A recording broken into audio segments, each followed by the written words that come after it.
Bonjour à tous et bienvenue dans cette 4e édition de la Fête internationale de la paix organisée par les positifs combattants, les artisans de la paix au quotidien. Lors de la première édition en 2018, nous avions organisé une soirée avec divers intervenants de la Réunion qui étaient venus témoigner et partager la façon de vivre la paix dans leur vie personnelle et également au travers de leur activité professionnelle. En 2019, nous avons réalisé de nouveau une soirée avec divers intervenants. J'avais également réalisé une série d'interviews dans l'Hexagone sous la forme de micro-trottoirs avec 52 personnes issues d'une vingtaine de pays différents afin de leur demander ce qu'était la paix pour eux et ce qu'ils faisaient pour la retrouver.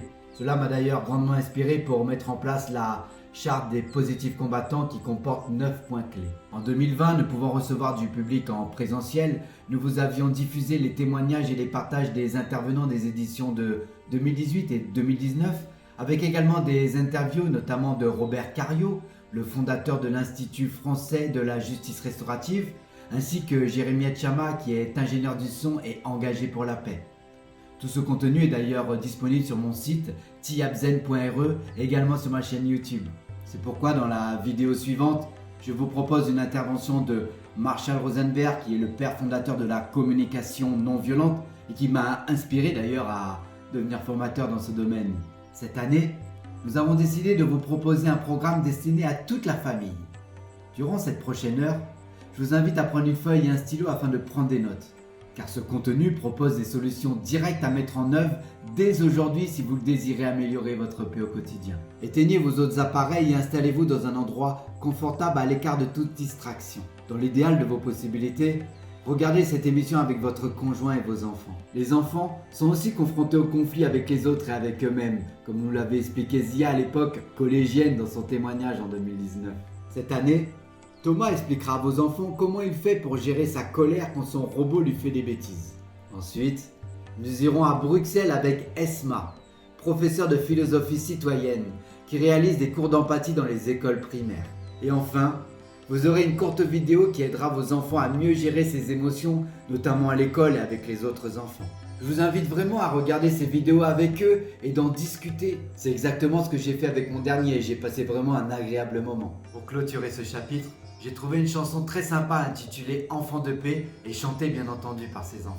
Alors ensuite, je vous emmènerai à la découverte d'un fervent positif combattant de l'antiracisme qui lui a coûté d'ailleurs 27 ans de sa vie en prison, Monsieur Nelson Mandela. J'ai trouvé une présentation très ludique à regarder de nouveau avec vos enfants. Encore une fois, profitez de ce moment pour échanger avec eux sur le sujet. Après les enfants, je vous propose dans cette seconde partie d'aborder les adultes et plus particulièrement les conflits dans le couple. Alexandre, un expert des couples, vous proposera des solutions pour faire face aux disputes, sur comment les gérer et bien entendu se réconcilier. Ensuite, je vous propose une vidéo que j'ai réalisée sur le sujet l'année dernière suite au confinement et à l'explosion des séparations de couple.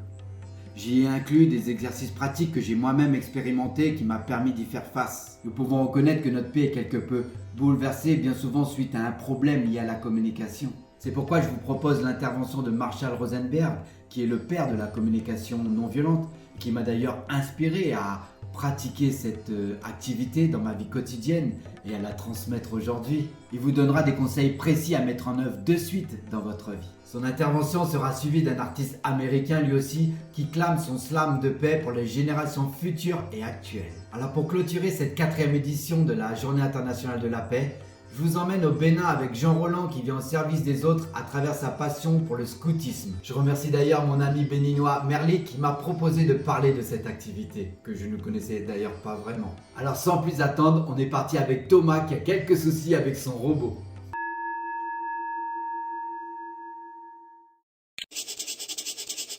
Salut Moby, as-tu vu ma brosse à dents? 10, 9, 8, 7... Attends. 6, 5, 4, 3, 2 et 1. Cher Thomas et Moby, ma sœur et moi Nous nous disputons presque tous les jours. Que puis-je faire pour arrêter cela? Simon. Salut Simon. Quand tu passes pas mal de temps avec d'autres personnes, tes envies et tes besoins sont nécessairement en conflit avec les leurs. Ta sœur et toi pourriez, par exemple, vouloir utiliser l'ordinateur au même moment. Ou bien tu pourrais avoir l'impression qu'un de tes bons copains ne joue pas franc jeu avec toi. Quand de telles situations se produisent, tu te mets à ressentir des émotions fortes. Et c'est parfaitement normal. La colère et la frustration sont des sentiments normaux et chacun de nous les éprouve à un moment ou à un autre. C'est la manière dont tu gères ces émotions qui compte. Tu peux en effet être tenté d'agir de manière agressive, avec des hurlements, des injures ou même de la violence. Et cela ne fait que pousser l'autre personne à agir de la même façon. Tu n'obtiendras pas ce que tu veux, et cela se terminera par une dispute ou un conflit. En effet, il arrivera parfois que les autres reviennent sur leur position, et tu parviendras à tes fins. Mais si tu exploses à chaque petit désagrément, tu auras un mal de chien à garder tes amis. Personne ne veut être en compagnie de quelqu'un qui veut toujours que les choses se passent comme lui l'a décidé. Oui, c'est dur de contrôler ses émotions, en particulier pour les enfants. Heureusement, j'ai beaucoup d'expérience dans ce domaine. Eh bien, moi, quand je suis en colère ou frustré, la première chose que je fais, c'est de marquer une pause pour comprendre ce que je suis en train de ressentir. Ensuite, je prends quelques inspirations profondes. Parfois, je compte même à rebours à partir de 10. Cela détourne mon attention, quelle que soit la raison qui me mettait en colère. Quand j'en suis à 1, je suis en général prêt à affronter les choses de manière plus calme. C'est sûr, le simple fait de s'éloigner est plus facile à court terme. Mais tu ne peux pas prendre l'habitude d'ignorer les choses qui te tracassent. Une confrontation paisible et directe est la meilleure façon d'agir. Eh bien, tu peux commencer par expliquer ce que tu ressens d'une manière calme et respectueuse. Mettons que ta sœur et toi vous disputiez pour savoir qui peut utiliser l'ordinateur. Tu pourrais dire par exemple, quand tu ne me laisses pas mon tour, je me sens vraiment frustré. Et tu peux expliquer les raisons pour lesquelles tu veux utiliser l'ordinateur. Ensuite, laisse ta sœur exprimer son propre point de vue. Montre que tu es attentif en la regardant et en acquiesçant. Et quand quelqu'un d'autre parle, fais en sorte de vraiment écouter. Peut-être que ta sœur a attendu toute la journée de communiquer par mail à son ami qui habite aux États-Unis. Peut-être aussi qu'elle fait des recherches pour un projet d'école important. Pense à ce que toi tu ressentirais si elle voulait que tu arrêtes l'ordinateur en plein milieu d'une action. Les autres sont plus raisonnables quand ils voient que tu comprends ce qu'ils veulent dire. Tu pourrais donc dire quelque chose comme « Je ne veux pas vous interrompre, ton ami et toi. Peux-tu me dire quand tu as fini de chatter ?» Cela peut aider de considérer l'autre personne comme ton partenaire et non comme un ennemi. Parce que le véritable ennemi est en réalité le problème qui vous oppose et que vous essayez ensemble de résoudre. Cependant, si les choses sont un peu trop enflammées, tu pourrais aussi avoir envie de faire appel à une autre personne pour être le médiateur de votre dispute. Cela peut être toute personne extérieure au conflit que tu estimes juste, un membre de ta famille, un ami, un camarade de classe et même un professeur. Le médiateur peut décider du temps de parole de chacun et s'assurer que tout le monde agit de manière respectueuse. Les meilleures solutions impliquent un compromis. Chaque partie cède un peu de terrain. Par exemple, ta sœur et toi pouvez établir un planning pour savoir qui utilise l'ordinateur. Ainsi, au lieu d'avoir une dispute qui se termine avec un perdant, on a une solution gagnant-gagnant. Très bien. Eh bien, Moby, quand tu utilises ma brosse à dents pour nettoyer tes pieds, je ressens du dégoût. Je me demande depuis combien de temps cela dure, et j'ai envie de vomir. Tu as une accumulation de carbone entre tes orteils et c'est vraiment désagréable. Je vois. Peut-être y a-t-il une solution qui nous conviendrait à tous les deux.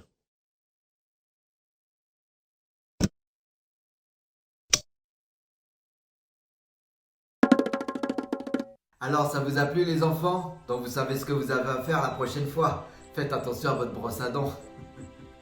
Allez, tout de suite, je vous emmène à l'école primaire en Bruxelles avec Esna. Et un gros câlin.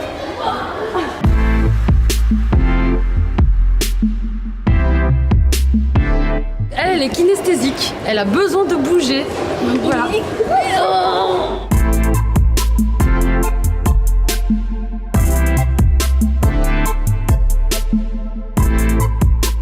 Vas-y Inès, tu commences.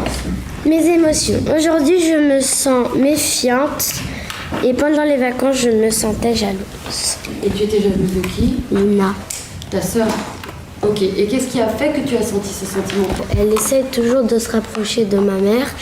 Et moi, quand j'essaye de rester avec ma maman, elle m'empêche de rester avec elle. Ils choisissent des cartes en fonction de leurs émotions. Donc ce sont des petits personnages et donc ils s'y identifient. Et puis ensuite, il y a des cartes des besoins. Et en fonction des émotions, ils ont les besoins qui complètent les émotions. Ceci dit, il n'y a pas que ça. Donc on a travaillé sur ce que c'est qu'une émotion, ce que c'est qu'un besoin, comment est-ce que ça fonctionne dans notre corps, à quoi sert l'émotion, qu'est-ce qu'elle vient dire. J'ai eu la rage. Pourquoi? Parce qu'elle avait dit des vilains mots sur ma maman. Ok. Et dans le chemin de l'identité qu'on avait fait, un des panneaux qui était très important pour toi, c'était... Bienveillance. Oui, la famille. Pour toi, c'est important.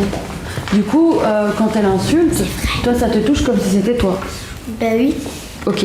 Est-ce que tu l'as entendu, ça, Dorinda? Oui, mais en fait, j'avais rien dit sur sa famille. Ok. Alors peut-être, ce qui peut se passer aussi souvent, quand on est en colère et qu'on dit des choses, qu'est-ce qui peut se passer? Tellement que la colère est très très forte, oui. On dit quelque chose qu'on ne pense pas. Oui, et après, est-ce que... On ne même pas ce qu'on a dit. On se rappelle pas de ce qu'on a dit. Est-ce que c'est déjà arrivé ça? Moi, c'est déjà arrivé pour moi aussi. Regarde un petit peu. J'ai observé que quand un enfant il est dans une émotion, c'est comme un nuage de fumée devant lui un petit peu. Et il a du mal à discerner les choses. Et une fois qu'il a déposé, eh bien, il voit un petit peu plus clair sur lui-même et sur ce qui se passe autour de lui. J'étais en colère aujourd'hui parce que Inès, elle faisait des bêtises et tout. Et nous, ça nous faisait rigoler et on a failli avoir des mauvais points à cause d'Inès. C'est peut-être qu'il n'y a rien qui a été enlevé, donc ça c'est déjà une chose. Mais ce qui t'a mis mal à l'aise, c'est peut-être qu'il y a un enfant qui a eu un comportement qui n'était pas ok et que ça risquait de revenir vers toi. À midi, on en a parlé avec madame. Je lui ai dit parce que j'avais besoin d'attention et après on en a parlé pourquoi. Et c'est tout. Et maintenant, je sais que je ne vais plus recommencer. Je pense que ça a amené quand même cette perception-là de tiens, l'autre pense comme ça, il a ce genre d'émotion, il a réagi à ça de cette manière-là, mais moi j'ai ressenti ça, c'est pas la même chose, mais c'est ok. Et donc apprendre aussi que une situation peut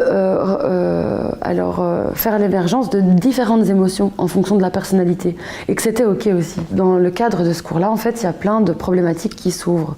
Donc je viens titiller quelque chose, notamment quand ils ont un dessin sur dépose ce qui te fait peur ou bien ce qui te met en colère et des fois il y a des comportements violents à la maison et du coup ça détecte peut-être des choses qui se passent et qui sont violentes et qu'elles n'ont pas lieu d'être. Donc après, il y a d'autres personnes qui prennent ça en charge. Il y a aussi des problématiques de harcèlement. Donc il y a des enfants qui déposent des choses qu'ils n'auraient pas osé faire ou dire parce qu'ils n'ont pas le temps dans le cadre d'une journée scolaire habituelle. Et du coup, moi, ça me permet d'aller ouvrir des portes qui ne sont pas ouvertes dans l'emblée et dans le système scolaire actuel, quoi. Ce qui existe de manière traditionnelle dans les écoles par rapport à la résolution de conflits, c'est souvent la sanction. Ce que j'ai pu observer par rapport aux enfants, c'est la facilité qu'ils ont de venir s'exprimer par rapport à leurs difficultés. Ça m'a vraiment frappé. Ils viennent beaucoup plus facilement me communiquer une difficulté quelconque qu'ils rencontrent. Je dis tout ce que j'ai dans mon cœur, je me lâche. Toutes les choses que je peux pas dire, je le dis. Quand tu parles, tu vides ce que tu as sur ton cœur et après ça te fait du bien. C'est magnifique, n'est-ce pas? Pour ma part, je me dis que si j'avais appris ça quand j'étais plus jeune, j'aurais évité beaucoup de problèmes dans ma vie. Allez, on continue tout de suite avec cette vidéo qui vous propose des outils pour arriver à mieux gérer vos émotions dans votre vie quotidienne, à l'école et avec vos amis.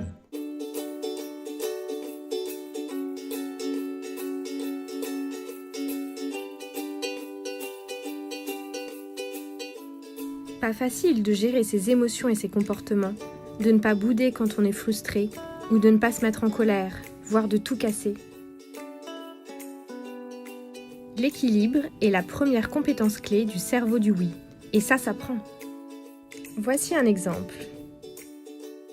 Tu vois comment tu te sens quand tu as l'impression que tout va bien et que tu arrives à te maîtriser? C'est ce qu'on appelle être dans la zone verte. Mais parfois, tu es bouleversé. Tu peux être très en colère ou bien effrayé ou agité. tu as envie de pleurer ou de hurler. C'est ce qu'on appelle être dans la zone rouge. Ou bien, quand tu es bouleversé, peut-être que tu préfères t'éloigner, être tout seul au calme. Tu te sens tout mou. C'est ce qu'on appelle être dans la zone bleue.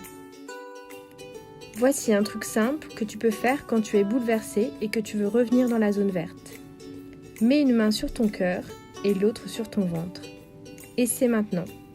Tu respires simplement, une main sur le cœur, l'autre sur le ventre. Tu vois comment tu te sens calme ? Ce soir, quand tu auras envie de t'endormir, quand tes paupières seront lourdes et que ton corps commencera à se détendre, fais la même chose. Et recommence tous les soirs et observe comme tu te sens calme. Voici un autre exemple pour retrouver son équilibre émotionnel. Héloïse a utilisé cette astuce une fois où ses copines ne l'ont pas invitée à jouer avec elle. Elle était blessée d'être exclue et elle a senti qu'elle allait entrer dans la zone bleue. Elle a commencé à pleurer. Elle voulait devenir invisible. Mais elle a pris conscience de ce qu'elle ressentait et elle s'est calmée en plaçant ses mains sur son cœur et sur son ventre. Elle s'est tout de suite sentie mieux et elle a regagné la zone verte. Elle se sentait toujours un peu triste, mais elle savait qu'elle irait mieux. La prochaine fois que tu te sens triste, en colère ou que tu as peur, essaie ce truc. Avec un peu d'entraînement, ça deviendra facile pour toi de l'utiliser chaque fois que tu auras besoin de retrouver la zone verte. Cet équilibre est la base de la santé psychique et émotionnelle. Voilà, vous pouvez constater que c'est des outils que vous pouvez pratiquer dans votre vie tous les jours dès aujourd'hui. Allez, tout de suite, on continue en musique avec le morceau Enfant de paix.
Le petit Mandela est né le 18 juillet 1918 dans un village d'Afrique du Sud. C'est le fils d'un chef de tribu baptisé Rolihlahla par ses parents. Il est pourtant appelé dès son enfance par le prénom de Nelson. Il expliquera plus tard que c'est son institutrice qui lui a donné ce nom d'origine anglaise afin de symboliser la double éducation qu'il reçoit, moitié africaine, moitié européenne. Nelson est un élève très intelligent. À 20 ans, il rejoint l'université réservée aux meilleurs étudiants noirs. Il rêve de devenir avocat. À cette époque, l'Afrique du Sud vit dans ce que l'on appelle l'apartheid. C'est une société dans laquelle les êtres humains n'ont pas tous les mêmes droits. Les Blancs dirigent tout et imposent des règles très injustes aux Noirs qui pourtant sont plus nombreux. Certains lieux leur sont interdits. Ils ne peuvent pas exercer tous les métiers et on les oblige à vivre dans des quartiers séparés des Blancs. Le jeune Nelson ne supporte pas cette politique raciste. Il décide alors de se lancer dans la lutte contre l'apartheid. En 1943, Nelson Mandela rejoint le Congrès national africain et propose des idées non violentes pour lutter contre l'apartheid. Il organise des manifestations pour dénoncer les lois racistes, mais le gouvernement refuse de l'écouter et met en place un système encore plus dur contre les Noirs. Face à cette politique terrible, Mandela se lance alors dans la lutte armée. Il crée un mouvement violent qu'il baptise le glaive de la nation, ce qui rend très en colère les dirigeants sud-africains. En 1964, Nelson Mandela se fait emprisonner à la suite d'une manifestation. Il restera 27 ans en prison. Ses conditions de vie sont très difficiles. Il ne peut recevoir qu'une lettre tous les 6 mois et très peu de visites. Il est condamné aux travaux forcés et doit se laver avec de l'eau de mer froide. Il reste fidèle à ses idées et continue de lutter contre l'apartheid depuis sa cellule. Derrière les barreaux, Mandela devient un symbole de lutte contre l'injustice dans son pays, mais aussi un peu partout dans le monde. Le combat de Mandela pousse peu à peu les habitants du pays à se révolter. Le 16 juin 1976, à Soweto, une ville très pauvre d'Afrique du Sud, des écoliers et leurs professeurs se préparent à manifester. Ils veulent protester contre une loi qui impose l'étude de l'afrikaans, la langue des Blancs, dans toutes les écoles noires. Un immense défilé se dirige vers le grand stade de Soweto. La police est vite débordée, des coups de feu sont tirés et des centaines de manifestants sont tués. Le 2 février 1990, le nouveau président d'Afrique du Sud, M. de Klerk, fait un discours qui change l'histoire du pays. À la surprise générale, il annonce qu'il va libérer Nelson Mandela. Après 27 années de prison, Nelson est enfin libre. Des milliers de personnes se pressent pour célébrer sa libération. Il y a tellement de monde dans les rues du Cap que Mandela peine à se rendre au centre-ville. Un de ses amis lui dit en souriant « La foule pourrait bien vous étouffer d'amour ». En décembre 1993, Mandela reçoit le prix Nobel de la paix à Oslo en Norvège. Il est accompagné par celui qui avait annoncé sa libération, le dernier président blanc d'Afrique du Sud, M. de Klerk. Ensemble, ils ont mis fin à l'apartheid, puis formé le premier gouvernement multiracial du pays. Nelson Mandela en profite pour réclamer la libération du prix Nobel de la paix 1991, Aung San Suu Kyi, retenue prisonnière par le gouvernement birman. Mandela est devenu un symbole universel de lutte pour la liberté. Nelson Mandela se présente ensuite aux premières élections démocratiques d'Afrique du Sud. C'est dans une petite école au nord de Durban qu'il trace avec application une croix devant les 3 lettres ANC imprimées sur le bulletin. Puis, il dépose la feuille de papier dans la simple caisse qui sert d'urne. Tous ceux qui font la queue l'entendent alors exprimer son bonheur. « J'ai voté pour la première fois de ma vie », annonce avec joie le père de la nation. Nelson Mandela est élu triomphalement président de la Nouvelle-Afrique du Sud. Noirs et Blancs ont désormais les mêmes droits. En 1995, la Coupe du monde de rugby est organisée en Afrique du Sud. Mandela, qui vient juste d'être élu président, souhaite faire de cette compétition le symbole de la réconciliation nationale. Alors que l'équipe est loin d'être favorite, elle enchaîne les exploits et parvient à battre les redoutables All Blacks de Nouvelle-Zélande en finale. Tout le pays s'unit autour du ballon ovale. En soulevant la coupe, l'Afrique du Sud offre au monde un des plus émouvants moments de l'histoire du sport. Après cette formidable victoire, Mandela poursuit sa lutte contre la violence et l'intolérance. Avec l'aide de l'archevêque Desmond Tutu, il parvient à réconcilier les Noirs et les Blancs. Les 2 amis mettent en place le programme Vérité et Réconciliation. Grâce à leur volonté, ils réussissent à sortir l'Afrique du Sud de l'apartheid dans le calme. En 1999, Nelson Mandela ne se présente pas aux élections présidentielles, mais il laisse un pays apaisé et réconcilié. Il meurt le 5 décembre 2013. Plus d'une centaine de chefs d'État font le déplacement pour assister à des funérailles qui émeuvent le monde entier. Nelson Mandela, c'était aussi une voix, porteuse de grands messages avec emphase et conviction. Voici quelques-unes de ces déclarations qui ont fait l'histoire. Je me tiens ici, devant vous, non pas comme un prophète, mais comme votre humble serviteur, le serviteur du peuple.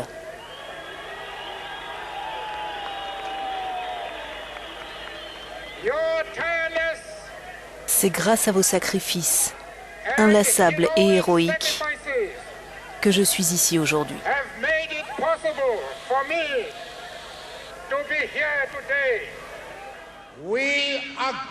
Nous progressons. La marche vers la liberté et la justice est irréversible. J'ai lutté avec force contre la domination blanche. J'ai lutté avec force contre la domination noire. Je chéris l'idée d'une nouvelle Afrique du Sud, où tous les Sud-Africains seront égaux.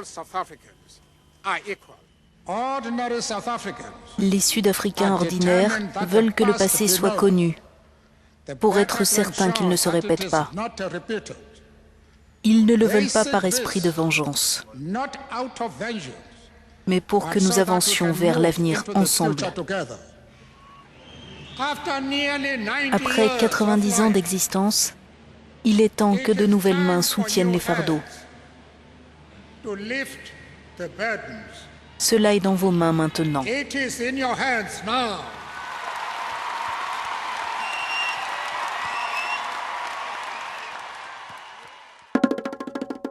Merci les enfants, bonne soirée à vous et n'hésitez pas à partager avec vos parents sur ces sujets-là. Alors la paix concerne les enfants mais également les adultes, on est bien d'accord. Et on sait bien que quand on est en couple, c'est pas vraiment évident et qu'il y a souvent des difficultés, des disputes, des conflits. C'est pourquoi je vous propose l'intervention suivante avec Alexandre qui va vous aider, vous donner des outils concrets pour vraiment mettre en œuvre dans votre vie. On continuera tout de suite avec une vidéo que j'ai réalisée, comme je vous l'ai dit, l'année dernière, avec des exercices pratiques pour aider à la discussion et à l'apaisement des difficultés. Murmurée à l'oreille de son mari, Edith n'y croyait plus. Elle, qui avait passé toute son enfance entourée d'affection, était devenue le souffre-douleur d'un mari pétri de violence. Élevée à coups de poing et de baramine, Michel n'a pas connu l'amour, la haine était son quotidien. Je me fais féroce. Je ne sais pas qu'un jour je vais rester une femme. C'est vrai, au début, on a vécu une autre vie, c'est pas facile. Et grâce à aujourd'hui, j'ai changé aussi. Edith veut en finir avec son sort de femme battue, mais également conserver son époux. En 2009, à l'initiative de l'association, il projette de suivre une médiation. Le fait d'entendre par d'autres personnes ce que lui veut dire, on a plus appelé d'ouverture d'esprit. D'un bête féroce et devenir une poule aujourd'hui, c'est pas évident. Instaurer un dialogue au sein du couple, c'est précisément l'objectif de la médiation. Je pense qu'aujourd'hui, il faut qu'on travaille à l'envers. La prise en charge de la victime, ok. Mais qu'on sorte l'auteur du domicile conjugal, qu'on applique la loi qui permet de sortir l'auteur du domicile conjugal, le mettre dans une structure d'accueil où il est suivi. Et là, on peut encore instaurer la médiation. Parce qu'il faut savoir que les victimes ne veulent pas forcément se séparer de leur mari. Ils sont devenus leurs bourreaux. 5 ans après leur décision, il subsiste encore quelques disputes. Mais ça ne finit plus en combat de boxe, non, même pas. Il y a des accrochages, c'est comme ça dans tous les couples. Mais ça finit plus en guerre mondiale comme avant. Depuis la mise en place de la médiation en 2009, une dizaine de cas ont été pris en charge. Comment gérer les disputes dans son couple? Bonjour à toutes et à tous et bienvenue dans cette vidéo. Je suis Alex Cormon, votre conseiller sentimental depuis 2007. Et aujourd'hui, je voulais parler d'un sujet qui me tient à cœur, les disputes dans un couple. Je sais qu'elles ont tendance à vous perturber. Vous avez du mal à réagir, vous avez du mal à communiquer et vous sentez qu'aujourd'hui, vous êtes dans la pente descendante. Si vous regardez cette vidéo, j'ai une chose à vous dire. Ne vous excusez plus. Aujourd'hui, ce qui est important, c'est de ne plus revenir sur le passé, de ne jamais s'excuser d'un comportement négatif, mais plutôt de se demander comment agir à partir de maintenant pour ne plus jamais commettre les mêmes erreurs. Donc si on ne s'excuse plus, on passe à l'action pour changer la dynamique négative qu'il pouvait y avoir dans votre relation. Et ce que je viens de vous dire, ça peut paraître simple, mais en réalité, c'est très important. Une relation, pour qu'elle tienne sur la durée, il faut que vous trouviez les solutions. Je lisais un bouquin dernièrement sur le marketing humain, entre guillemets, comment mieux se vendre. Et la personne disait, il ne faut pas rester sur la conséquence, donc en gros ce qui ne va pas, il faut aller traiter la cause en profondeur. Donc quand on a une dispute de couple, le but n'est pas de s'excuser de ce qui vient de se produire.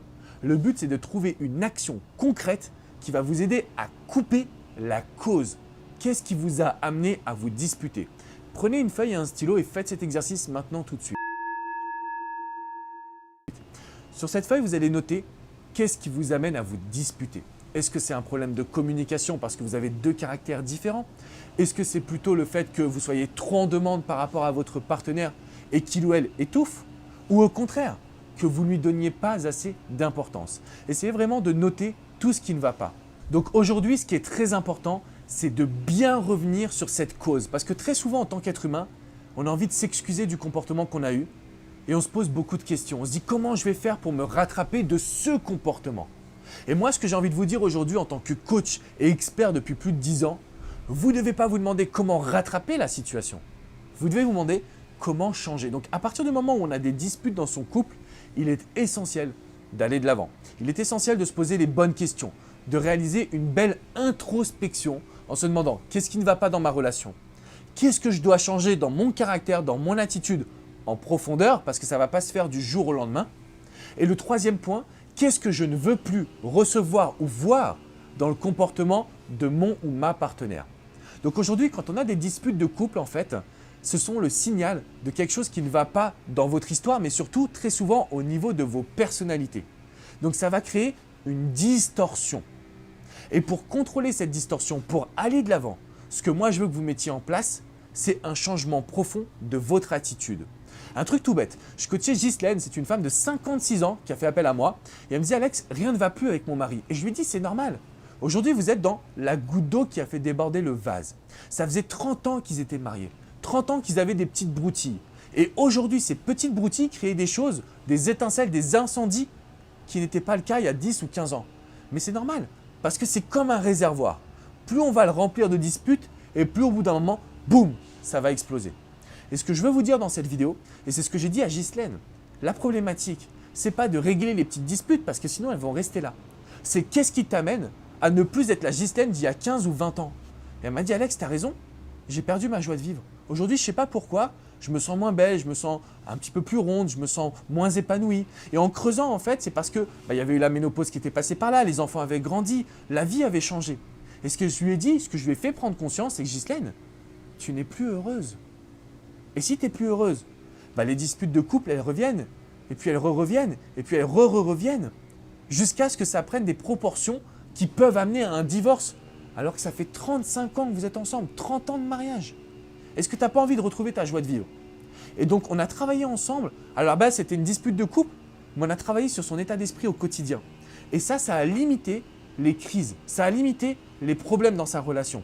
Ce que je peux vous dire aujourd'hui, c'est que vous avez tout pour limiter les crises dans votre couple. Vous avez tout pour limiter les disputes.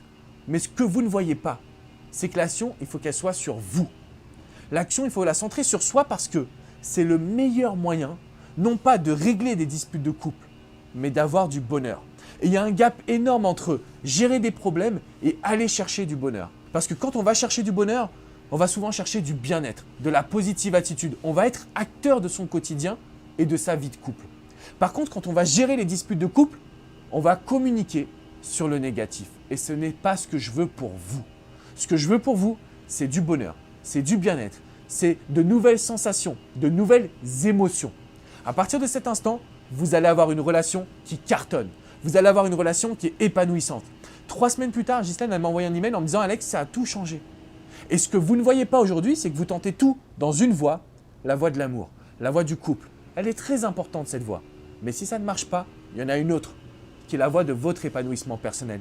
Parce que plus on est heureux, plus on rayonne. Plus on rayonne, plus sa relation elle est épanouissante.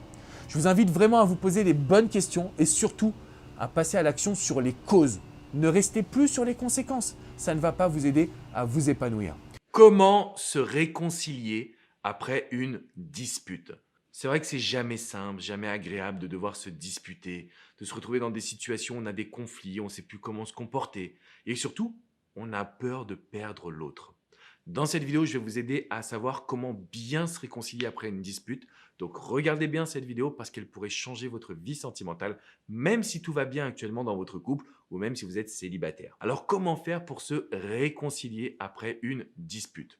La première chose que je tiens à vous transmettre, c'est que les disputes sont naturelles, normales et logiques dans un couple. C'est normal de se disputer, c'est normal de se poser 1 milliard de questions.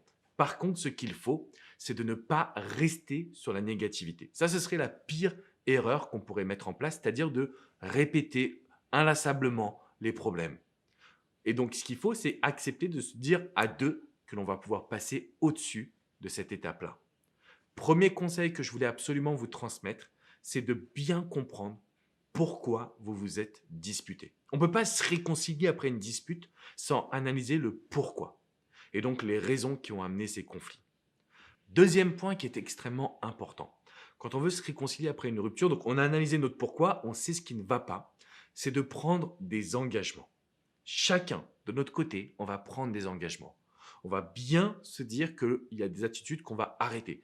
Par exemple, si c'est à cause de la jalousie, vous allez prendre l'engagement de faire du sport, du yoga, de la méditation pour contrôler vos émotions. C'est-à-dire qu'on va chercher la prévention plutôt que la guérison. D'accord? La guérison, c'est on attend qu'il y ait une dispute pour pouvoir gérer le problème. Non, c'est en amont que l'on doit gérer les soucis. Donc ça, c'est très important.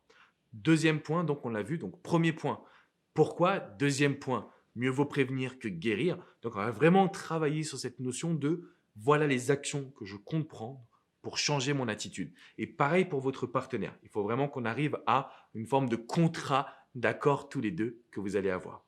Le point numéro 3, qui est extrêmement important pour se réconcilier après une dispute, c'est d'expliquer quels sont les points positifs de votre couple.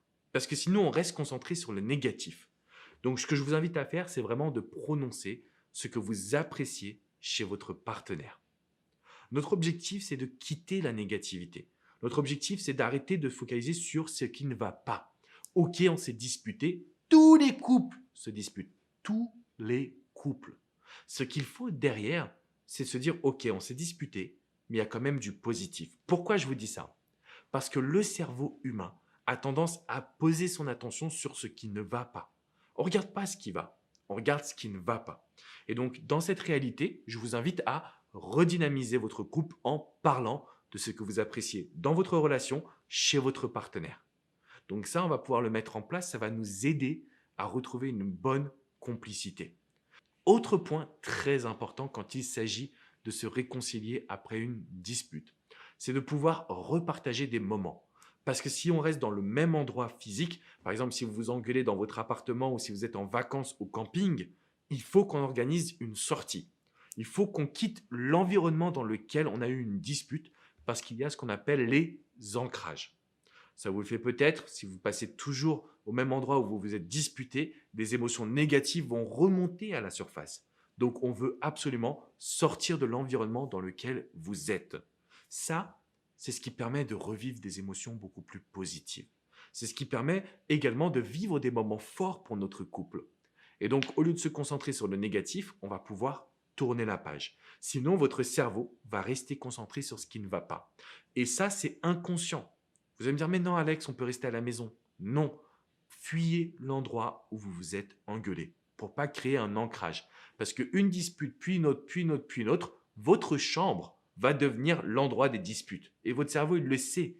Donc inconsciemment, il tourne, il fonctionne. Et ça, donc, on doit y faire très attention.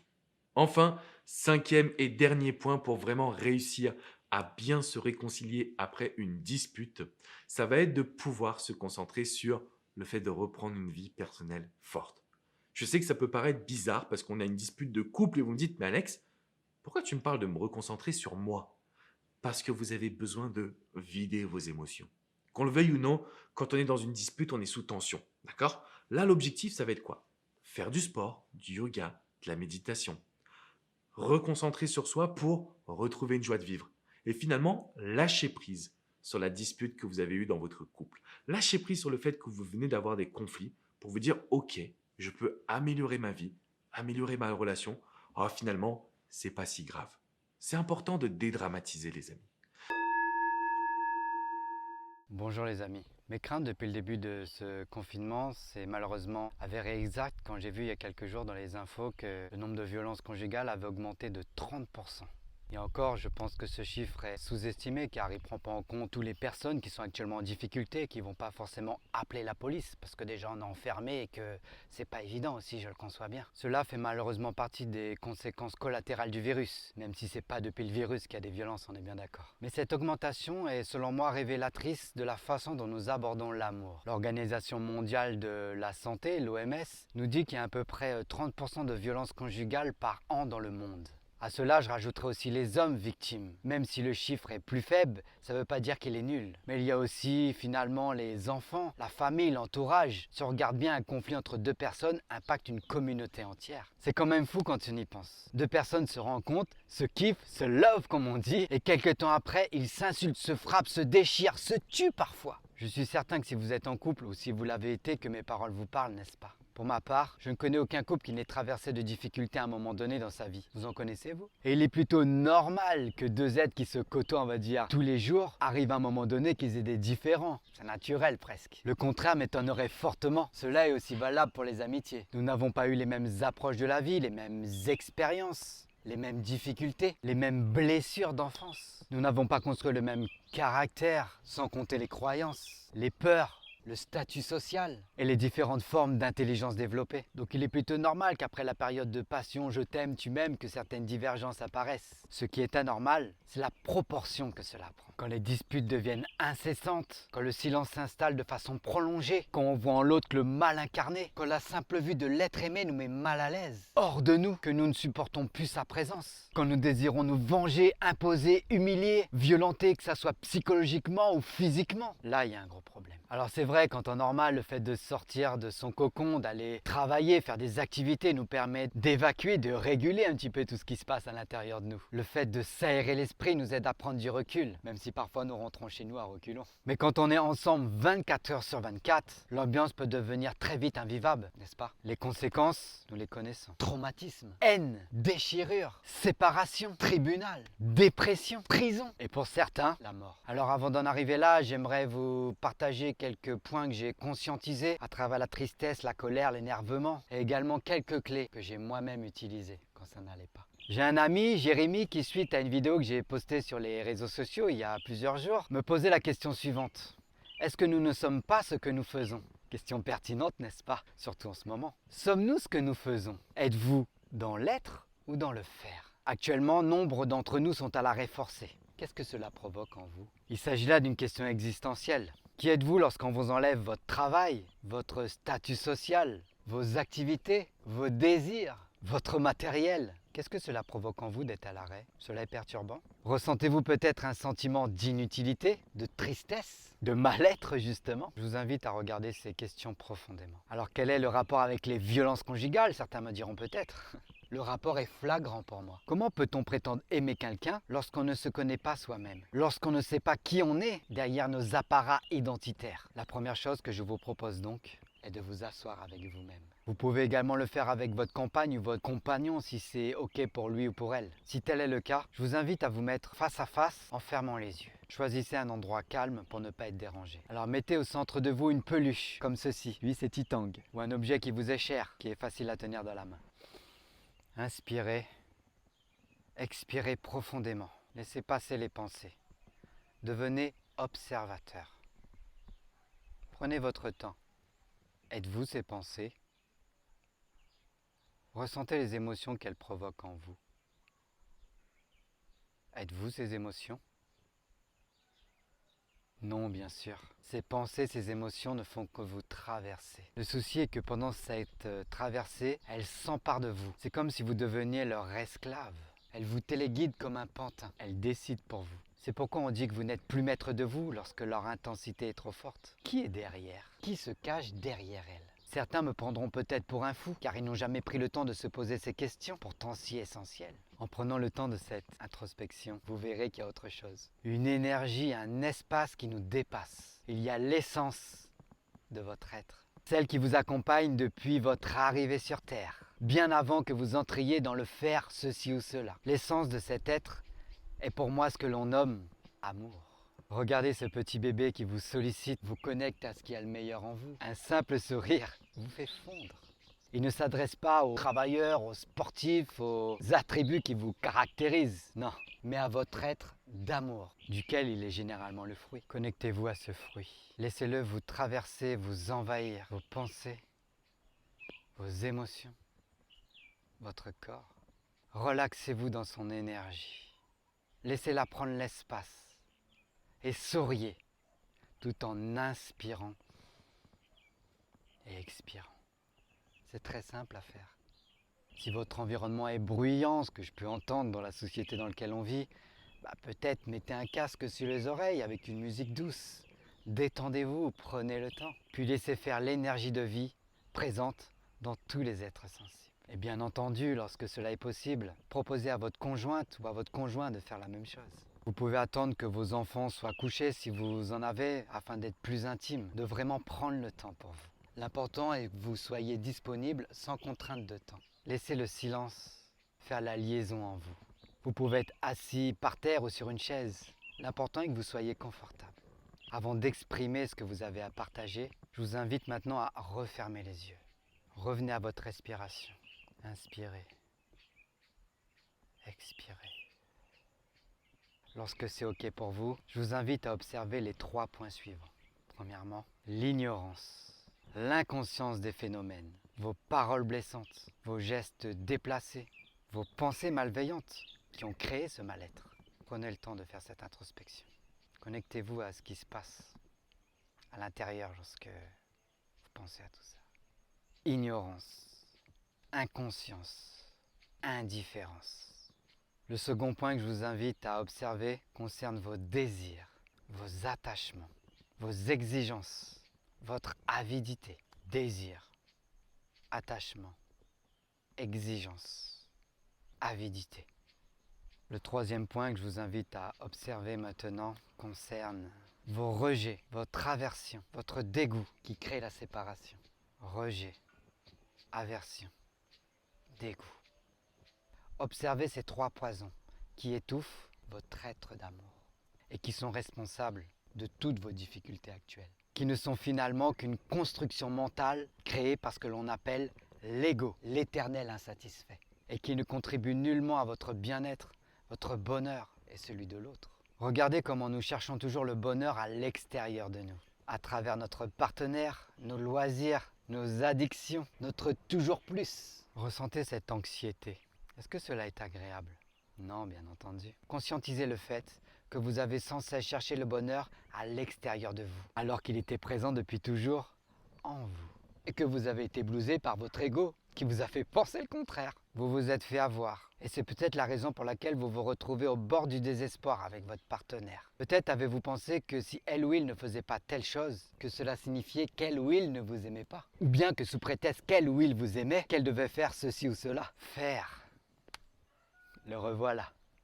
Et où était l'être dans ces moments-là? Cet être d'amour qui ne juge pas, accepte l'autre tel qu'il est, sans chercher à le changer, à le transformer en l'idéal de partenaire que son ego a tant désiré dans son mental. Où était cet être, dites-moi? Il était là, mais bâillonné par vos énergies d'habitude, votre mental, vos conditionnements. Vous comprenez maintenant pourquoi vous vous êtes fait avoir? Et que l'autre n'a rien à voir dans cette histoire. Pourquoi votre bien-être serait-il dépendant de quelqu'un d'autre? Il s'agit là pour moi d'une prise d'otage. Vous laissez votre paix intérieure se faire prendre en otage par autrui. Êtes-vous fou? Êtes-vous fou? Êtes-vous fou? Non, vous n'en aviez pas conscience, c'est tout. Vous étiez dans l'ignorance du phénomène. Maintenant, vous êtes capable de voir que si vous l'étiez, votre bien-aimé l'était peut-être aussi. Durant tout ce temps, vous avez cherché à combler votre être sans savoir qu'il était déjà comblé, parfait tel qu'il était. Il a toujours été entier.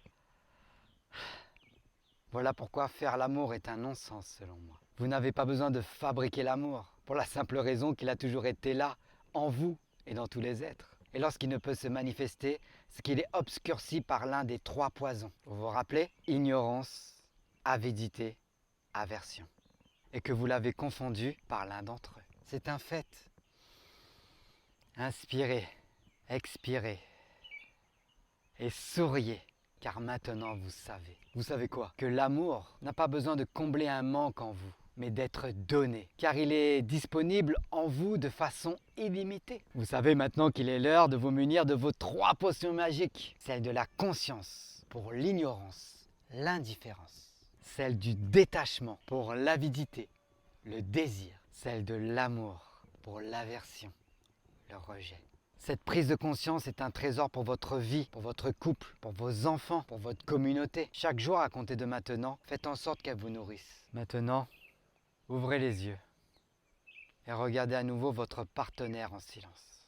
Les règles entre vous maintenant changent. Lorsque l'un d'entre vous se sent prêt, il prend la peluche préalablement déposée entre vous deux. Les règles du jeu sont les suivantes. Lorsque l'un d'entre vous a le nounours, l'autre l'écoute sans intervenir. Personne ne coupe la parole de l'autre. Avant de parler, il prend le temps de se connecter à sa respiration. Puis il parle en privilégiant la première personne, le je. Il exprime ce que la situation lui évoque sans accuser, sans utiliser la deuxième personne, le tu. Il exprime son ressenti et son besoin non nourri. Avant de reposer le nounours au centre, il prend le temps de respirer en silence. L'idée est de pratiquer la lenteur. Prenez votre temps, vous n'êtes pas pressé. Lorsque l'autre veut s'exprimer à son tour, il prend le nounours, prend le temps de se connecter à sa respiration, puis s'exprime avec les mêmes règles. Le but de ce jeu est que vous sortiez tous les deux gagnants. Il n'y a pas de perdants. Les perdants sont vos égaux et leurs 3 poisons. Lorsque vous écoutez, connectez-vous à la détresse de l'autre. Connectez-vous à son ressenti sans réagir. Regardez comment la situation est inconfortable pour elle et pour lui. Allez sur sa montagne. Faites preuve de compassion.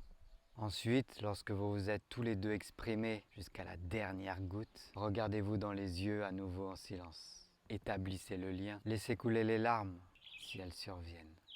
Il n'y a pas de honte à pleurer, même pour un homme. Regardez à quel point vous êtes tous les deux des êtres vulnérables et à quel point la vie est précieuse et qu'il est donc important de ne plus la gâcher en querelles de toutes sortes. Ensuite, utilisez votre pensée pour vous remémorer vos premiers regards, vos premières sensations, ces premiers instants où vous vous êtes senti attiré par l'autre. Prenez le temps avec ça. Connectez-vous à ce délicieux ressenti qui a uni vos 2 êtres d'amour. Prenez votre temps. Rappelez-vous qu'il est nécessaire d'écouter avec votre cœur, sans jugement. Soyez spontané, écoutez la vérité de l'autre. Ne préparez pas ce que vous avez à dire.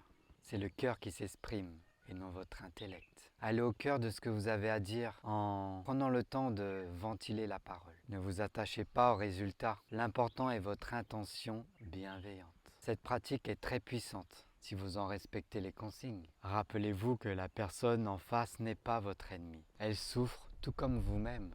Même si parfois cela n'est pas apparent. Le but est de vous aider tous deux à transformer la souffrance en engrais fertile pour vous aider à grandir, pour permettre à vos 2 êtres de décupler leur puissance d'amour et permettre à la sérénité et la paix intérieure de reprendre la place qui leur revient en vous, entre vous et autour de vous. Pratiquez cette méthode autant que nécessaire. Libérez l'être du faire, laissez-le diffuser sa lumière. Alors j'ai conscience que pour certains, il est difficile de s'asseoir face à face et de réaliser cette introspection. Si l'autre n'est pas prêt, vous pouvez commencer à faire cet exercice seul afin de vous apaiser.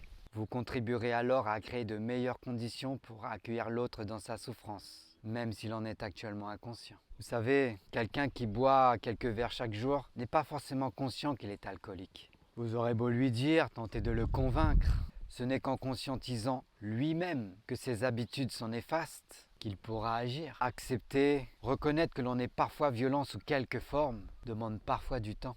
Le temps que la personne conscientise par elle-même que son comportement engendre de la souffrance. Plus tard, lorsqu'elle ou il se sentira prêt, proposez-lui de faire cet exercice. Si la personne vous aime profondément et veut sauver son couple, elle le fera. Par contre, si les violences persistent, ne restez pas seul.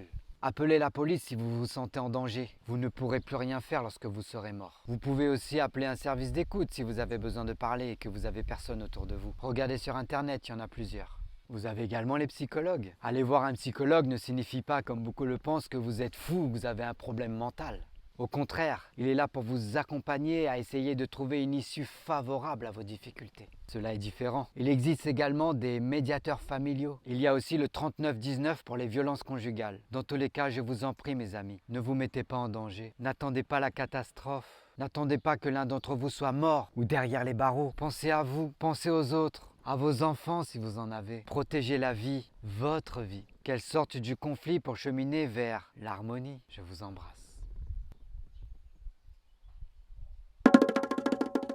Vous avez maintenant des outils concrets pour vous aider à mieux gérer votre relation de couple. Et si malgré ça, c'est difficile, n'hésitez pas à consulter un professionnel qui sera là pour vous accompagner. J'ai conscience que beaucoup de difficultés que nous avons est liée à un problème de communication.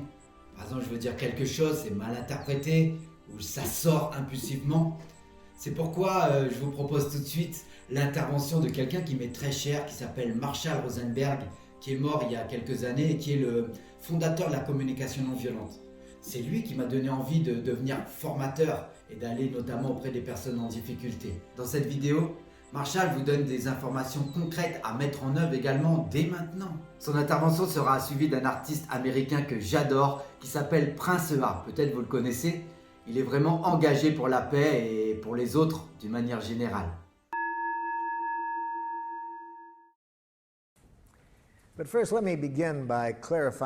Laissez-moi tout d'abord vous définir quel est l'objectif de la communication non violente.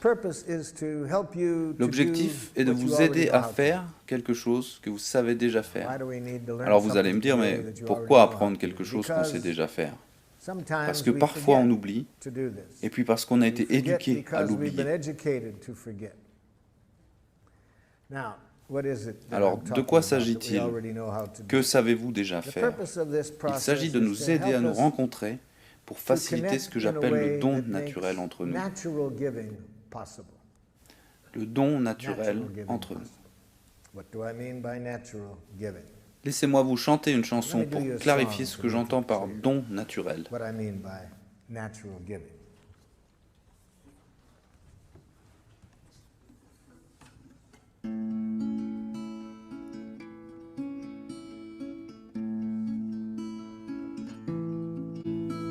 I never feel more given to than when you take from me. When you understand the joy I feel caring for you. And you know my giving isn't done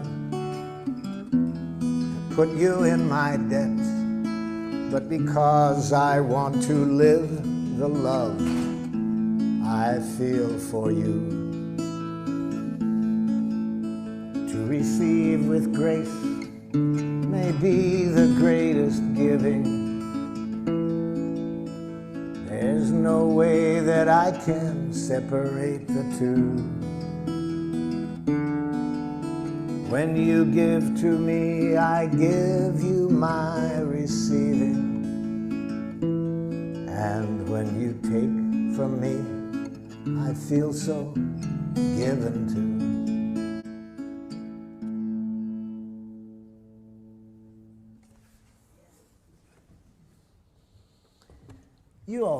Vous savez tous donner de cette manière. Et c'est ce qui m'intéresse aujourd'hui. Rester dans cette qualité d'échange, de don, moment après moment, à chaque rencontre. Mais nous savons aussi qu'il est très facile de l'oublier. Il est très facile de perdre cette connexion. Alors, plutôt que d'apprécier cette qualité de connexion, ce qui est possible à chaque moment, à chaque rencontre que nous faisons, aussi précieuse soit-elle, nous oublions. Et au lieu de jouer au jeu dont je parle dans la chanson, que j'appelle « Rendre la vie merveilleuse », le jeu le plus fun que je connaisse, au lieu de ça, la plupart du temps, nous jouons à un autre jeu, qui s'appelle « Qui a raison ?» Avez-vous déjà joué à ce jeu?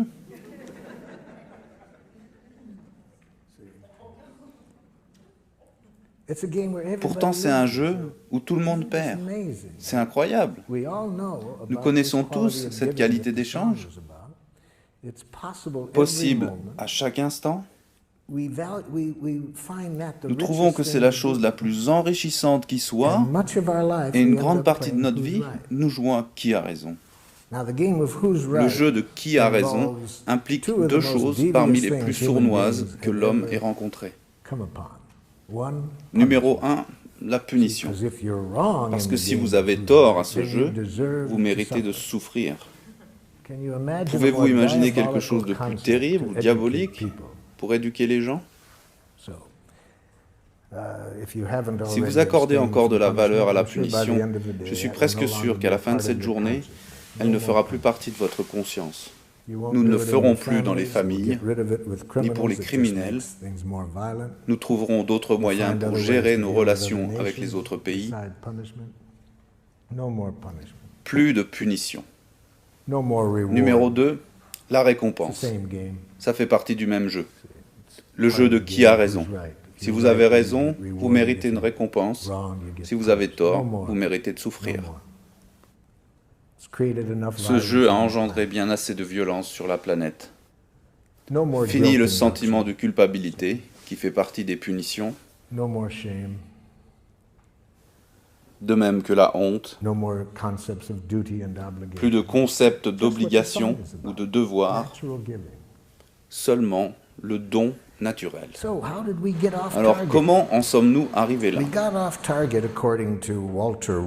Selon Walter Wink, le théologien, dans son livre The Powers That Be, nous nous sommes écartés progressivement de ce don naturel il y a environ 5000 ans. Nous avons progressivement adhéré à une pensée complètement folle. La pensée que, par nature, l'être humain est malfaisant. Alors, quand les choses ne vont pas dans votre sens, quel est le processus correctif que vous allez adopter pour améliorer les choses? Le processus correctif est la pénitence. Vous allez croire que pour faire changer les gens qui se comportent d'une façon que vous n'aimez pas, il faut qu'ils se détestent eux-mêmes pour ce qu'ils ont fait. Alors, pour des raisons politiques, théologiques, nous avons développé un langage que j'appelle le langage du chacal. Un langage qui nous coupe de la vie et rend le recours à la violence plus facile. Il devient même très facile d'être violent. D'après Walter Wink, dans une culture de domination, vous devez rendre la violence agréable, divertissante. Et on fait du bon boulot pour faire de la violence un divertissement. Aux heures où nos enfants regardent le plus la télévision, dans 3/4 des programmes, le héros soit tue quelqu'un ou le tabasse. Et la violence coïncide avec les moments clés du programme. Et depuis très longtemps, nous avons été éduqués à faire de la violence un divertissement. Je pense que le thème de ma chanson est bien plus proche de notre vraie nature. Et nous avons été éduqués dans ce sens, à tel point que nous pouvons être violents avec nos propres enfants. Alors, à quoi ressemble ce langage que j'appelle langage du chacal? C'est un langage basé sur des jugements issus d'une morale. Nous pensons en termes de qui a raison, qui a tort, qui est bon, qui est mauvais. Alors comment fait-on en langage chacal pour provoquer un changement? Alors regardez comment un parent s'y prend pour faire changer le comportement de son enfant, en lui apprenant un des mots les plus importants du langage chacal. Dis-moi que tu es désolé. Je suis désolé. Tu n'as pas l'air vraiment désolé. Ok, je te pardonne. Rendez-vous compte du jeu et de la façon dont le parent répond. Et si le parent est capable de faire ça avec sa propre famille, Alors imaginez ce qu'il va faire avec des gens d'une culture différente dont il n'apprécie pas le comportement. Alors bien sûr, là où ce genre de pensée existe, il y aura de la violence. Dans d'autres cultures, ce mode de pensée n'existe pas. Et la violence est bien moins importante. Et voilà comment nous nous sommes éloignés de notre vraie nature. Au lieu de jouer à un jeu consistant à rendre la vie plus merveilleuse à chaque moment, nous avons été éduqués à jouer à un autre jeu, le jeu qui a raison. Quelles sont les différentes parties de ce jeu ? Je viens d'en mentionner une, les jugements issus d'une morale, penser en termes de qui a raison, qui a tort, bon, mauvais, normal, anormal. J'ai très bien appris ce jeu. Je parle plusieurs dialectes chakal. J'ai grandi à Détroit. On y parle un langage chakal plutôt dur. Le chacal de Détroit. Alors par exemple, dans ma voiture, si je vois quelqu'un qui conduit d'une façon que je n'apprécie pas et je veux provoquer un changement dans son comportement, je baisse ma vitre. Abruti! Alors théoriquement, la personne est supposée se repentir. Je le confesse, monsieur, j'étais dans mes torts. Je vais modifier les erreurs de mon comportement. C'est une belle théorie, mais ça n'a pas marché. Je l'ai essayé bien plus d'une fois, ça ne marche pas. Alors je me suis dit c'était peut-être ce dialecte chacal en particulier qui ne marchait pas. Alors j'ai décidé d'apprendre un dialecte plus cultivé. Je suis allé à l'université et j'ai eu un doctorat en chacal professionnel. Quand je vois quelqu'un conduisant d'une façon que je n'aime pas, je baisse ma vitre. Psychopathe! Ça ne marche toujours pas. Voyons maintenant la deuxième composante de ce langage. Amtssprache.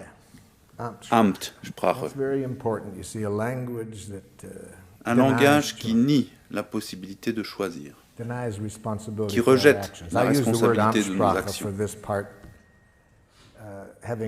Ayant lu le procès du criminel nazi Adolf Eichmann, à son jugement pour crime de guerre à Jérusalem, on lui a demandé « Était-il difficile d'envoyer des milliers de personnes à la mort ?»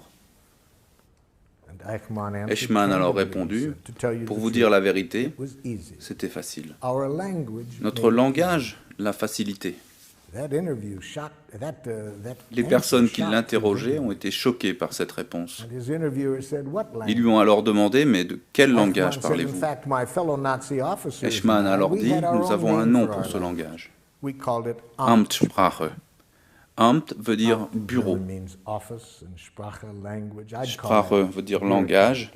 Je l'appelle un langage bureaucratique. On lui a alors demandé de donner des exemples. Eichmann a dit « C'est un langage qui nie la responsabilité de vos actions. Si quelqu'un vous demande pourquoi vous l'avez fait, vous dites « Je devais le faire ». Vous ne vous sentez pas aussi mal à l'aise. Vous deviez le faire. Vous ne vous sentez pas responsable. Mais pourquoi tu devais le faire, chacal ? Ordre des supérieurs, politique de l'entreprise. C'est la loi. Je ne pouvais pas faire autrement. Ils me l'ont fait faire. Amtssprache est un langage très dangereux. Très dangereux. J'utilise l'image de la girafe comme symbole de la non-violence. Nous allons étudier aujourd'hui un langage qui vient du cœur.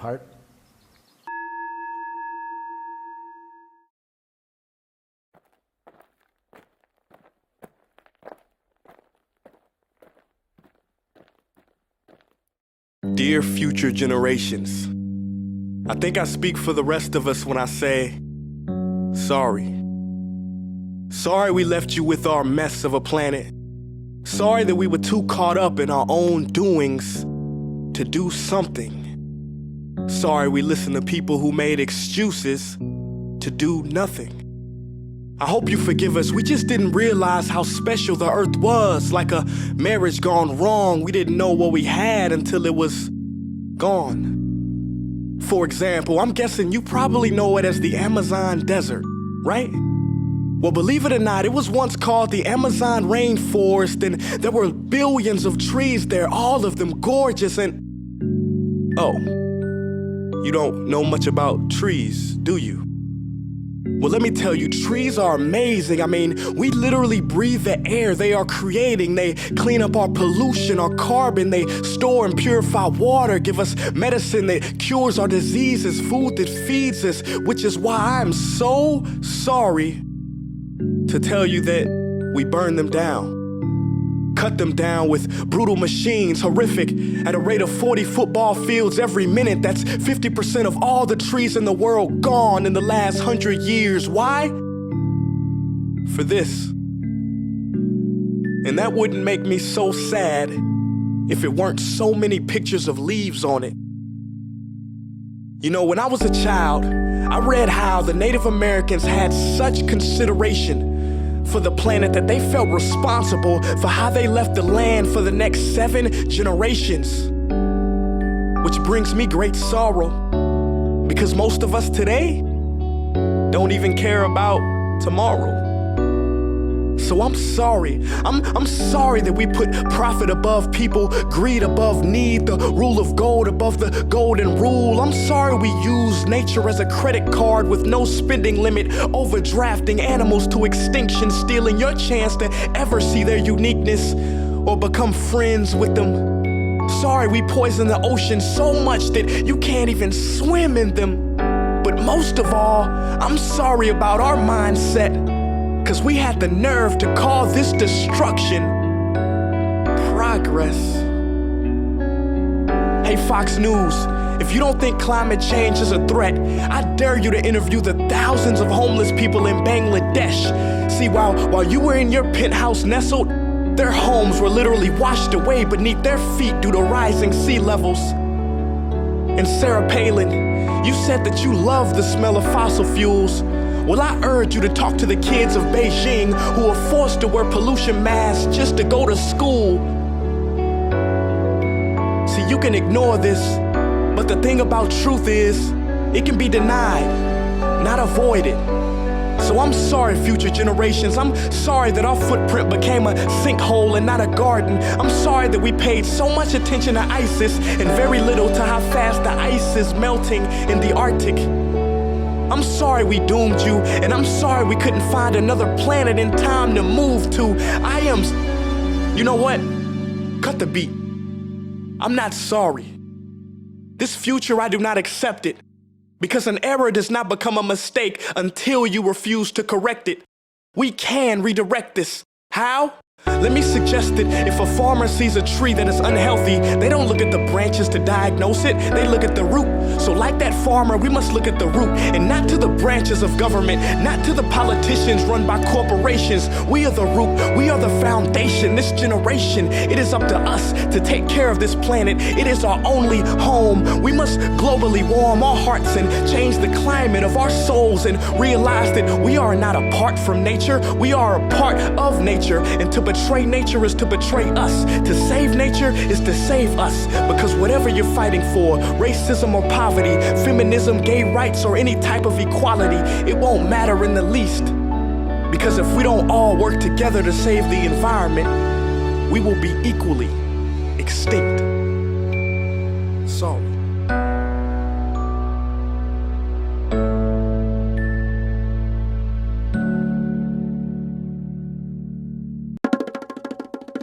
Après les États-Unis, je vous emmène maintenant au Bénin avec Jean Roland qui va nous parler du scoutisme. Encore une fois, merci à toi Merlik de m'avoir fait découvrir cette activité.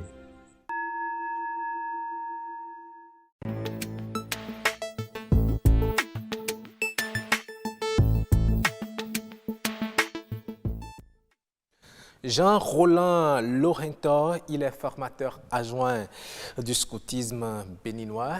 Il est notre invité. Bonsoir Jean-Roland. Bonsoir monsieur le journaliste. Vous êtes le formateur adjoint du scoutisme. Alors déjà, moi je voudrais vous demander, c'est quoi le scoutisme? Merci monsieur le journaliste. Le scoutisme est un mouvement éducatif pour les jeunes basé sur le volontariat. Ça veut dire que des adultes ne peuvent pas être scouts. C'est ce que je veux comprendre par là. Des adultes sont scouts. Tel que je l'ai dit, le scoutisme est un mouvement éducatif. Okay. Nous faisons de l'éducation non formelle. Donc, qui dit éducation dit des jeunes encadrés par des adultes. Ok, d'accord. Voilà. Très bien. Ah, donc, c'est ça, vous faites seulement de l'éducation, c'est ça? C'est de l'éducation non formelle. L'éducation non formelle. Oui, c'est un mouvement ouvert à tous, et sans distinction aucune. Et comment cela se passe, cette éducation non formelle que vous faites? Nous mettons en œuvre, par des jeunes que nous encadrons, des activités conformément à la méthode scout et telle que définie par son fondateur. C'est quoi la méthode scout? La méthode scout, c'est d'une manière très simple, c'est la manière de faire des scouts. C'est ça. Est-ce que cette manière de faire des scouts est différente de la manière de faire des autres? Qu'est-ce qui vous différencie concrètement? Je prends un exemple très simple. Oui, allez-y. Je prends un exemple d'une activité de salubrité. La manière d'organiser une activité de salubrité n'est pas la même que d'autres associations. Alors, quand on va prendre un scout, les scouts, comment vous organisez cette activité de salubrité, par exemple? Voilà, je prends une unité, par exemple, une unité qui veut organiser une activité de salubrité à l'ORTB ici. Oui. Dans un premier temps, il y a une réunion d'unité qui a décidé de l'activité. Quelles sont les différentes tâches qui entrent en ligne de compte pour l'exécution de cette activité? Et comment les répartir? Comment les répartir? La grande unité est répartie en de petits groupes. D'accord? Si par exemple c'est une troupe, et il y a de petits groupes que nous appelons des patrouilles. C'est ça. Donc chaque patrouille prend un certain nombre de tâches, voilà, et s'organise. C'est ce que nous appelons la vie en petit groupe, par exemple, qui est un élément de la méthode scout. C'est très intéressant. Alors, comment devient-on scout? Comment devient-on scout? C'est très simple. Il suffit de se rapprocher d'une unité scout qui est dans votre localité. Vous avez... Est-ce qu'il y en a dans toutes les localités du Bénin aujourd'hui? Pas dans toutes les localités, mais il y en a dans beaucoup de localités. Nous sommes présents dans tous les départements. Voilà. Donc, vous avez 20 ans, par exemple. L'unité distinctive de cette tranche d'âge, puisque les jeunes sont répartis en tranches d'âge. L'unité qui caractérise cette tranche d'âge de 20 à 23 ans, c'est le clan. C'est ça. Donc, vous vous rapprochez de cette unité-là qui est dans votre localité, vous vous inscrivez et vous commencez par participer aux réunions d'unité. Vous payez la cotisation annuelle, vous vous procurez de la tenue et au bout d'un certain nombre de temps, lorsque le chef constate que vous avez fait le parcours nécessaire, on vous fait passer la promesse. C'est une cérémonie qui marque votre entrée définitive dans la famille. D'accord. Une fois qu'on y est, eh bien, on va suivre les différentes formations, mais ce qu'on vous reconnaît surtout, c'est l'animation. Et je dis au passage merci à mon réalisateur de ce soir, Janvier Tonneau, qui nous a montré un peu les images d'animation. On a vu également les images de secourisme qui sont en train d'être passées à l'antenne. Que font concrètement les scouts? Les scouts, comme je l'ai dit, c'est un mouvement d'éducation non formelle dont nous contribuons à l'éducation des jeunes en les aidant à réaliser pleinement leur potentiel sur le plan intellectuel, sur le plan physique, sur le plan caractériel, sur le plan spirituel, etc. Donc nous menons beaucoup d'activités. D'accord, vous menez beaucoup d'activités, mais depuis quelques années, on a commencé à vous voir sur des axes qui n'étaient pas au départ les vôtres. Je veux parler des objectifs du développement durable. Que vient chercher le scoutisme dans les ODD? Vous savez, du point de vue organisationnel, le scoutisme, je vais dire Organisation mondiale du mouvement scout, c'est une confédération de 165 organisations scouts nationales membres, d'accord, dont l'OMMS bénéficie d'un statut consultatif auprès de l'ONU. Et par conséquent, en tant qu'organisation de jeunesse, première organisation de jeunesse au monde, bénéficiant d'un statut consultatif auprès de l'ONU, on est appelé à travailler aussi pour la promotion des ODD. C'est ça. Et pour la promotion des ODD, vous savez, il y a plusieurs objectifs, plusieurs axes. Quels sont les axes sur lesquels vous intervenez surtout? Nous intervenons dans le domaine de la protection de l'environnement. En quoi faisant? Nous menons des activités telles que salubrité, reboisement. Ah d'accord. Vous avez reboisé déjà, vous avez mis en terre combien de plants? Chaque 1er juin, par exemple, c'est un exemple parmi tant d'autres. Seulement les 1er juin? Non, j'ai dit c'est un exemple parmi tant d'autres. Sinon, tous les jours que Dieu fait, nous faisons des activités de protection de l'environnement. Ok. Et sur les autres plans, parce qu'on en a beaucoup, hein, il y a sur le plan de la pauvreté, sur le plan comment dit-on, de la faim, du bien-être. Sur le plan de la pauvreté, par exemple, nous formons les jeunes à l'acquisition des compétences fondamentales. La promotion de l'auto-emploi, par exemple. Et lors de nos activités, nous formons les jeunes, par exemple, nous les initions à l'organisation des activités génératrices de revenus. Donc pour les aguerris à pouvoir se prendre en charge. C'est ça. Voilà. Et au niveau de l'égalité des sexes également, qu'est-ce que vous faites? C'est des sensibilisations ou bien que faites-vous dans ce programme? Nous faisons aussi de la promotion du genre. Ah, la promotion du genre. Oui, et la promotion des droits de la femme. Voilà, et la lutte vous contre incitez les femmes à réclamer leurs droits, à montrer qu'elles sont dans la société. Il ne faut pas qu'elles se fassent brimer, c'est ça? Oui, voilà. Un exemple d'activité de grande visibilité que nous avons eu à mener. Le 8 mars dernier, la Journée internationale de la femme, il y a les guides, les scouts, femmes de la région scout universitaire qui étaient aux côtés des agents, du personnel féminin de la police républicaine pour réguler la circulation. Voilà, c'était notre manière de faire la promotion du genre. C'est très bien, vous faites apparemment beaucoup pour contribuer à l'atteinte des objectifs du développement durable. Mais est-ce que vous arrivez à évaluer un peu les résultats de vos interventions sur le terrain, les résultats des formations, les résultats de l'éducation non formelle que vous donnez à vos jeunes scouts? Oui, nous faisons l'évaluation. Chaque année, il y a les instances officielles du scouting béninois, les instances habilitées à le faire qui procèdent à cette évaluation-là. Voilà. Tant au niveau des commissions qu'au niveau national aussi. C'est vrai que vous avez parlé de comment avoir accès, comment intégrer le scoutisme aujourd'hui, mais est-ce que vous n'allez pas dans les établissements scolaires, par exemple, pour parler du scoutisme et pouvoir drainer assez de jeunes, parce que vous avez cité vraiment des valeurs à promouvoir pour l'éducation des enfants. Est-ce que vous n'allez pas dans les établissements scolaires pour susciter justement cette ambition, cette envie de militer au sein du scout? Oui, nos chefs d'unité sont surtout présents dans les établissements scolaires, dans les écoles, tant de l'enseignement primaire que de l'enseignement secondaire. Et c'est le moment de lancer un appel aux autorités, aux autorités administratives, politico-administratives de l'enseignement primaire, de l'enseignement secondaire, pour qu'ils puissent faciliter la tâche à nos responsables. Ah, donc vous rencontrez des difficultés par moment, c'est ça? Oui, ça ne manque pas. Des obstacles, on ne vous permet pas d'avoir accès aux enfants, c'est cela? Oui, parfois lorsque un responsable, un encadreur va dans un établissement, dans un collège, pour exprimer sa volonté d'installer une unité scout, on peut lui demander des papiers, des autorisations, donc ça mais pose un certain nombre de problèmes. Mais vous-même, on voit par exemple des gestes à faire sur l'écran lorsque quelqu'un a des problèmes certainement respiratoires.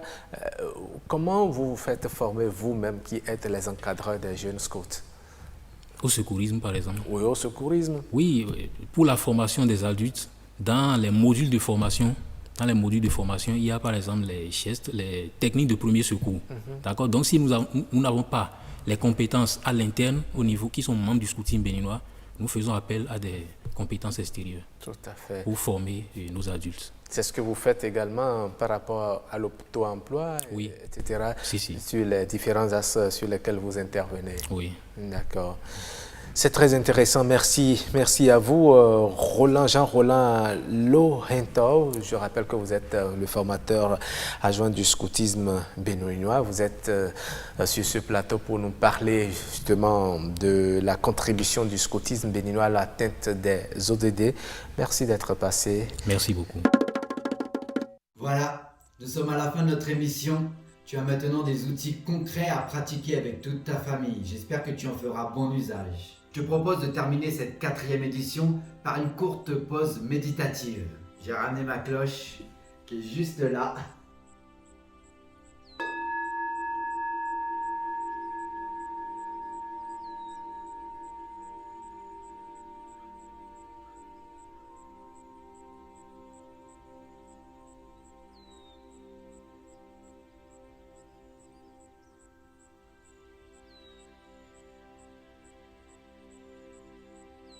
Merci à toi et à très bientôt. La paix est au cœur de tout ce que nous faisons à l'Organisation des Nations Unies. Et nous savons que la paix, ce n'est pas seulement l'absence de guerre. Ce sont des sociétés résilientes et stables, où chacune et chacun jouit des libertés fondamentales et s'épanouit au lieu de devoir lutter pour satisfaire ses besoins élémentaires.